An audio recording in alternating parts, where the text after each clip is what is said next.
This video is brought to you by Practical Music Theory for the Rock Guitarist, my new book, which is a comprehensive guide to all aspects of music theory necessary for playing rock guitar. From blues to the cycle of fifths, from understanding and using modes to choosing the right notes for a melodic solo, from pentatonic scales to chord construction and keys. It's all covered in a clear and concise manner. With accompanying video demonstrations, jam tracks and tabs, you'll learn to use the knowledge you gain in accessible ways that make sense for less than the cost of a few guitar lessons. Check out the link in the description for more details. Hello chaps, welcome once again to John Robson Guitar Tuition. As always, I do hope you're well. These Thursday videos are often a little bit out of left field because I don't have a set topic to talk about on a Thursday. As I've said often enough, Mondays I'm always doing a solo analysis. Tuesday is always a top 5 list of some kind. Wednesday is viewers' questions. Thursday, today, that can be anything, and Friday is a live stream, and Sunday is usually some kind of guitar demonstration or comparison or something like that. But it's the Thursday video where I like to just not pigeonhole it too much and talk about whatever might have been on my mind. And just been reminiscing about reading guitar magazines of old. I've done a couple of videos in the last year or so where I've had to, kind of dig through old guitar magazines and ask anybody if they've got old copies of guitar magazines that I could, kind of peruse for material for a video. And by doing that, you can, from kind of reminiscing in your own memories as well, you kind of get a sense of the cyclical, kind of trends that go on in the guitar industry. And I just thought I'd talk about that today. Some of these trends were very much a flash in the pan, a 5-minute wonder that, everybody was insisting was a great innovation that was here to stay until it wasn't. And some of these things have, kind of stood the test of time and are, still with us today. So I started playing the guitar back in the 1970s, and that's when I started, becoming aware of the trends that were either passing by or taking root back then. So I'm going to divide this video up into basically a sort of a chronological time frame, starting with the 1970s. There are 2 memories that I have from the 70s, one of which is that was the period when everybody was talking about replacing the pickups in your guitar. Suddenly this was an option. Suddenly, was there anyone else other than DiMarzio? I think Mighty might have been around as well back in the 70s. It was suddenly you weren't tied to the tone of the pickups that came fitted as stock in your guitar. The DiMarzio PA F Pro, the DiMarzio Super Distortion, the DiMarzio Dual Sound Humbucker, all of these pickups. I used to have a big DiMarzio catalogue which had lots and lots of pictures of lovely guitars in it, which was that's how you satisfied your craving to look at guitar pornography back in those days. You got some product catalogues. So yeah, aftermarket pickups, now that is something that obviously is a bigger industry now than it's ever been. Not only companies like DiMarzio, Seymour Duncan, obviously, but bare knuckle, I was going to say brass knuckle, and bare knuckle pickups, and so on and so on, and even like the established guitar manufacturers are now selling aftermarket pickups, Gibson and Fender and so on. So that is something that very definitely did take root. But the other memory I have of the 70s is that it was very much the brass decade. It's why I nearly said brass knuckle. Everything, absolutely everything had to be made out of brass, didn't it? brass tuning machines, brass nut, brass bridge saddles, and in the case of, was it the Yamaha SG2000, where because brass equals sustain and tone, tone metal, we don't hear that phrase much these days, because brass equals sustain and tone and everything, the Yamaha SG2000, the bridge wasn't mounted into the timber of the body.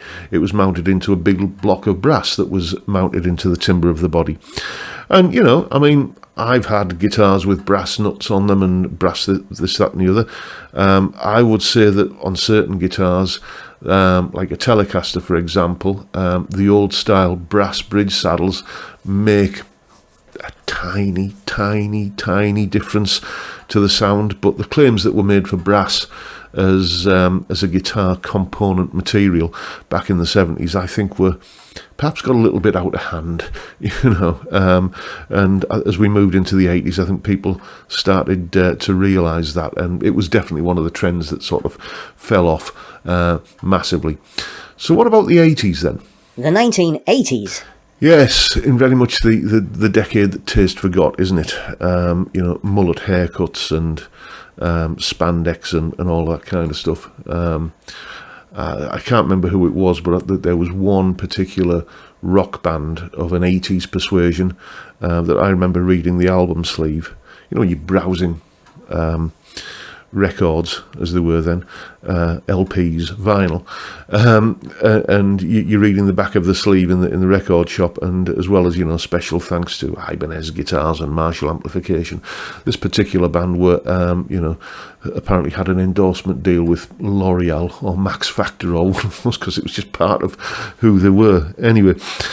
But in terms of guitar gear in the 1980s, you had to have a locking trem. That was it. That was just de rigueur. I think it was pretty much every guitar that you could buy. There would be a range, of guitars with different finishes and different pickup configurations. But pretty much every guitar had a Floyd Rose or a Kahler. Was it Kahler? I'll say Kahler. Locking trem.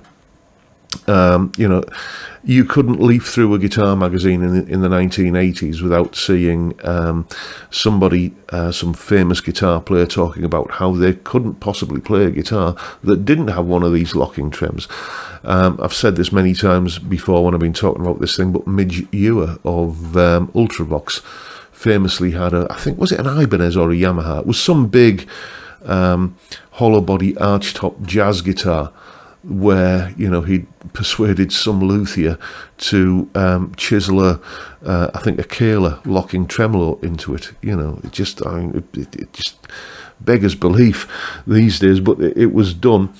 And whilst locking trems do still have their adherents, I was never one of them. I was very, very keen on locking tremolos right up to the point when I owned a few guitars that had them, and I thought, nah, this isn't for me. Ridiculously high maintenance, and just given that that the main selling point was tuning stability, the amount of hassle I had keeping the damn things in tune was ridiculous. So they're not for me. But some people like them. It has to be said that the Kahler thing has fallen by the wayside, and nowadays if you're buying a guitar with a locking trem, it will be some kind of Floyd Rose. So I guess we can kind of say that locking trems are something that survived from the 80s, but one thing that pretty much hasn't is the phenomenon of the guitar synthesizer. Do you remember when, as guitarists, we were all encouraged to, go out and get like the Synths, or what were the other ones? There was the Roland guitar synth as well, wasn't there? And wasn't the one called the Step? STEPP, I can't remember, I might be misremembering that, but MIDI is the future, and us guitarists want a piece of that pie. And just think about all of the kind of amazing sounds you can create, which it sort of missed the point, really, that it wasn't like keyboard players who wanted an instrument that could sound like a grand piano or a Hammond organ or maybe a bunch of other things. Us guitarists, we like the sound of the guitar. That's why we play the guitar. And why did we want to disguise that and make it sound like a 1980s bad synthesizer sample of a saxophone.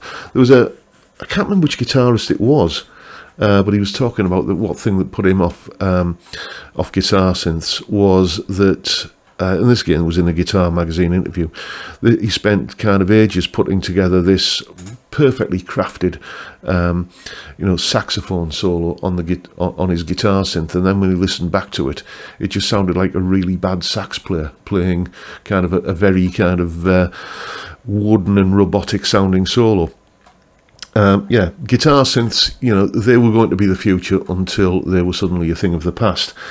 Another prediction, and I remember this in a Guitar Magazine vividly from the 1980s, is that the effects pedal has at best 5 years left. Then the price of rack equipment is just going to fall so dramatically that everybody's going to have an effects rack. Nobody's going to be using Boss pedals or anything like that anymore. How times have changed. Back in about 1987 or 88 when I read that article, would anyone have predicted that there would be pedals, like I'm thinking of the Klon Centaur, that would become collectible, desirable things, changing hands for thousands and thousands of pounds. We live in very much a pedal world now. I don't think you could buy in the 1980s. I don't think you could buy like a pedal board as a product that had, where you had the ability to put your own pedals onto it. If you wanted some way of mounting your pedals on a board to go on the floor, you just got a lump of timber and some Velcro back then, and some people still do. But pedals are let's say the death of the guitar pedal industry was wildly exaggerated back in the 1980s. And I guess, so was that a trend? Well, the idea that pedals, or let's say that rack equipment was the coming trend back in the 80s, that didn't really go anywhere, did it? I suppose you could make the case now that amp models and stuff have continued that, but they certainly haven't replaced pedals. Another trend that came around in the 80s and appeared to die a little bit as we moved into the 90s was the whole headless guitar thing, wasn't it? You had Status, who were making headless basses, and Steinberger, who were making headless guitars and basses. And again, that was just so futuristic, and nothing looks more dated than a past decade's idea of what the future looks like, if you know what I mean. It's like those old sci-fi movies from the 1920s where, in the future everybody's going to be kind of flying in planes, but they're all biplanes. Do you know what I mean? As we went into the 90s, shall we talk about the 90s now? Actually, here's the title slide. The 1990s. Yeah, as we went into the 90s, it was sort of a different decade, really. It was a bit of a turning point, because previously everything in the 70s and 80s had been, with the exception of people kind of getting misty-eyed and nostalgic about vintage guitars, but really speaking, that was just people, I think, seeking out used guitars from the period when Gibson and Fender were making them better than was perceived that they were making them in the 70s. But anyway, the 90s was a decade, I think, when we were looking back as much as we were looking forward. We had the innovations like the Parker Fly. Again, that was going to be a massively game-changing guitar. That was going to redefine how electric guitars were built, until suddenly it wasn't a thing. We got 7-string guitars. Again, very much an innovation, which isn't necessarily for me, but it's undeniable that when Ibanez brought out that Steve Vai 7-string guitar, it did get traction, and it remains a thing to this day. So that was kind of very much the future view of things in the 90s, but we were also beginning to look back a lot more. The 1990s is the decade that brought us relic guitars for the first time. Apparently, we've got Keith Richards to blame for that. Fender brought him a bunch of guitars to take out on tour, and he complained that they're nice guitars, but they need to be a little bit more beat up. So Fender said, "Okay, do as the man says," and and thus the relicking industry was born. Again, not a thing that is my cup of tea, but it is. Can we call it an innovation? Let's call it what I was talking about at the start, a trend. It's a trend that started in the 1990s, and doesn't seem to be dying out anytime soon. Same with seventh strings. I guess the one thing from the 90s that didn't stand the test of time is, as I said, the Parker Fly. So that takes us up to the 90s. Now, what I'm going to do now is just lump everything else together and call it the 21st century, because we haven't really had enough perspective of time to think about, whether any of the innovations, well, maybe with one exception, whether any of the kind of more modern day things are going to last or not. We still need to kind of put those things in our rear view mirror a little bit. So let's talk about the 21st century. The 21st century. Yes. Now, in the sort of 2000s or thereabout, between say the 2000 and 2010, every guitar manufacturer at the time was coming out with, again, harking back to that guitar synth thing from the 80s. The technology had moved on, and it was it was like, well, let's have another go at this guitar MIDI thing, shall we? See if we can resurrect that old thing. And Fender have done the Roland Ready Strat, in many incarnations, but I think didn't Peavey do a MIDI guitar? Various manufacturers brought out guitars with MIDI capability, and none of them really took off in a big way. I mean, I'm sure there's still some people out there using them and getting good results with them, but it never became the game-changing mass market, this is going to redefine the industry kind of thing that many people claimed it was going to. In many ways, it's a bit like those, going back to the 70s, those Simmons drum kits, where every hit record in the top 40 had to have a drum solo that had that boo kind of sound, on the toms. That's sort of where MIDI guitars are. Some people still use them, but it's not a trend that set the world alight particularly. One that did really, though, is amp modelling and profiling. I guess we started back in the late 90s or the early 2000s. We started seeing products like this that made a lot of claims. They wrote a lot of checks. Not all of them could be cashed. I've changed my mind on the pod in recent times. I had one back then and I hated it. In fact, the first one that I got sounded so awful that I thought it must be faulty, and I sent it back, and the second and third ones came out and they sounded exactly the same. It's like, okay, is this just what they sound like then?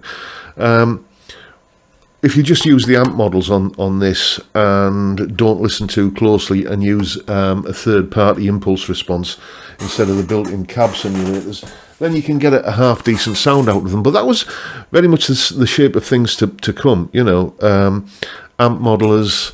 They weren't called that. They were called amp simulators back then. And, then they became amp modelers, and now we have amp profilers, which aren't just some simulation of an amp. It's actually capturing the sound of an amp and all of the nuances and subtleties that are contained there within. Apparently, I remain to be convinced. I'm not saying I'm skeptical. It's just like I've got a guitar sound that I'm very happy with at the moment, and I'm not going to invest a load of money in kind of checking something else out to see if it's any better. But yeah, amp modelling, amp simulators, amp modelling, amp profiling, all that sort of started at the beginning of the 21st century, 2000-ish or thereabouts. And again, that's a trend which is going nowhere, it seems. The jury, I think, is still out on another 21st century thing, which is the whole multi-scaled fan fret guitar kind of thing. I guess it's the odds are in its favour because there are genres of music now which like what's it called, gent. No idea what it's about, but because I'm a dinosaur basically.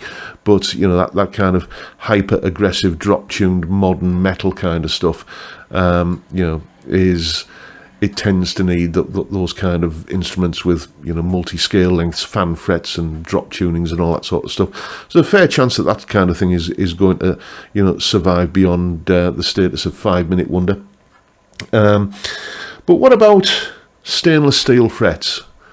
I mean, I'm a big advocate of stainless steel frets. I've got one guitar in here with stainless steel frets in, and as soon as I've got the wherewithal to start going through my other guitars, they're all going into the local luthier shop to have stainless steel frets.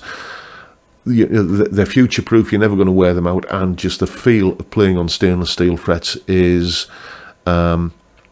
just fantastic. I love it, and that's just a personal thing for me, but for me I think it is definitely an innovation that, whether it hangs around or not, it's certainly something that I would love to see hang around.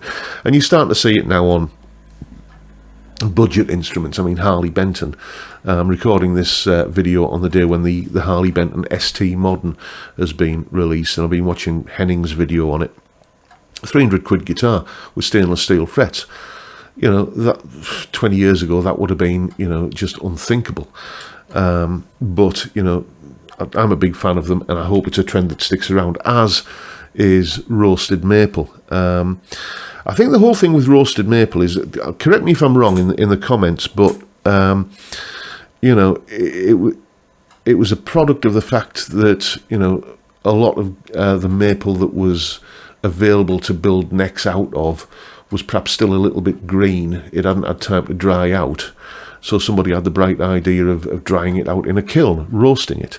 And I'm told, I can't speak with any authority on the fact, but I'm told that that means that because the moisture has been removed from the wood, that makes it more stable. It's less likely to kind of warp and move and get bent out of shape as the timber dries out.